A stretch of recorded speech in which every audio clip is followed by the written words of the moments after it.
Welcome to our 5 on 5. We're pleased to welcome back Congressman Peter Defazio. Congressman, good to see you. Thanks for the opportunity. All right, so let's start first with foreign relations. Iran, do you agree with the way the President and the State Department have handled the negotiations? Well, I don't know about how they've handled them, but I think the result is quite strong. Actually getting Iran to reduce its centrifuges by more than 2/3.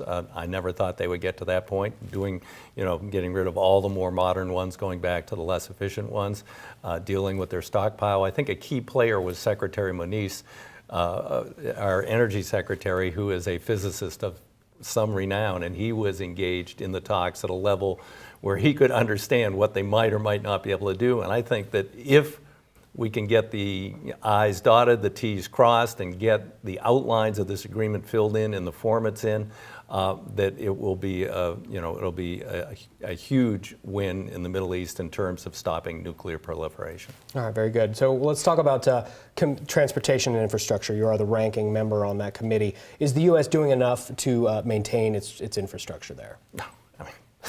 Yeah, it's sad. Softball. Yeah, right up the alley. We got 140,000 bridges on the federal system need repair or replacement. 40% of the national highway system pavement needs to be not just resurfaced, dug up, because the underpinnings are gone.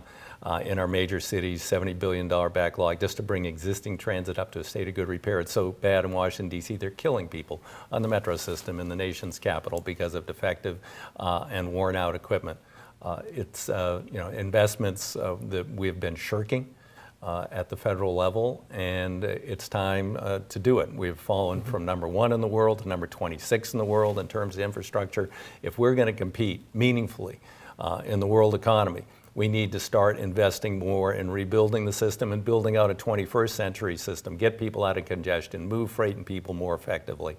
And the great thing is that the strongest Buy America requirements in the entire government, much stronger than the Pentagon, are in the Department of Transportation. So if we make these investments, it'll stimulate manufacturing and jobs all across this country. Where does Oregon stand state by state versus its neighbors, perhaps?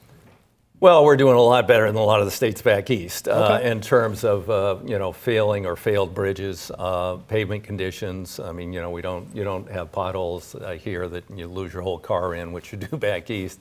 But we have tremendous needs. We have a lot of bridges that aren't at earthquake standards. And if we had the big quake off of southern Oregon, there's a potential that the whole state will be pretty well disconnected for quite some time. So we need to get the investments we need to go in and do the earthquake reinforcing on those bridges. There are other projects that are on the wait list, but Oregon does well in terms of federal money. I got the formula changed the last time we did a real transportation bill, 2006. To turn us into a state that gets more money from the federal government than we send to them in gas taxes, because we are principally, or a large part of our state is owned by the federal government, so they have a higher obligation to help us maintain the infrastructure here. Okay, what about Secure Rural Schools funding? What's the latest on that? What's happening there? Well, it's absolutely critical for a number of my counties. It means the difference between minimal law enforcement and no law enforcement. We managed, Greg Walden went to Speaker Boehner, I went to the Democratic leadership in a bipartisan bill that passed just before Congress left. In the House, we fixed both the Medicare reimbursement formula for doctors, extended the Children's Health Insurance Program, put in place a temporary fix on rural ambulances, and got 2 years worth of funding for counties and schools.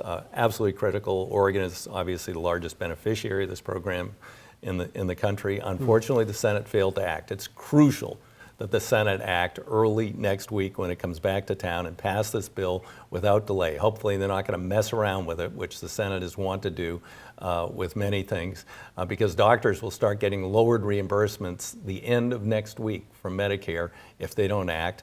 And I worry that any changes could jeopardize the county and school funding, which was not easy to get into this bill. Greg and I had to work really hard to get our leadership to agree, on a bipartisan basis, to put it in. The expansion, the dedication tomorrow for the expansion of the Oregon Caves, you're here for that. What are you most excited about with that? Well, it's been 108 years since President Taft shrunk the original proposed size. The Park Service first recommended in '39 to increase the size to better protect the assets of the cave and provide more recreation opportunities up there. And I've been working on the issue since the Clinton administration. I tried to get an exchange with the Forest Service. We need to get in there. It's a fire-prone area. The forest needs to be thinned, do fuel reduction, so we won't have a catastrophic fire in that area. We're going to build trails and provide more recreation opportunities that'll protect better the river Styx, which was going to be the first and only in the United States of America underground wild and scenic river. I think it's going to be a benefit to Josephine County. People will come and stay longer from surveys they've done in the past if there are hiking and other opportunities up there. Hunting will still be allowed, which it usually isn't in Park Service managed areas. So I think it's going to be a tremendous benefit to Josephine County and this part of the state in terms of attracting more visitors. Okay, we're already over my allotted time, but I did want to get this question, if we can try and be brief. Sure. What makes you happy? What makes you unhappy about the current Congress? I was pretty darn happy when we did a bipartisan Medicare fix bill that included safe and secure county and rural schools. We can do things on a bipartisan basis. What makes me least happy is when they bring up bills where they refuse to go to the Democratic side and deal with the most radical people on the Republican side, bills that are not destined ever to become law. It's a waste of time. Congressman, good to see you. Thank you very much. Appreciate it. Great. Stay with us. We'll be right back.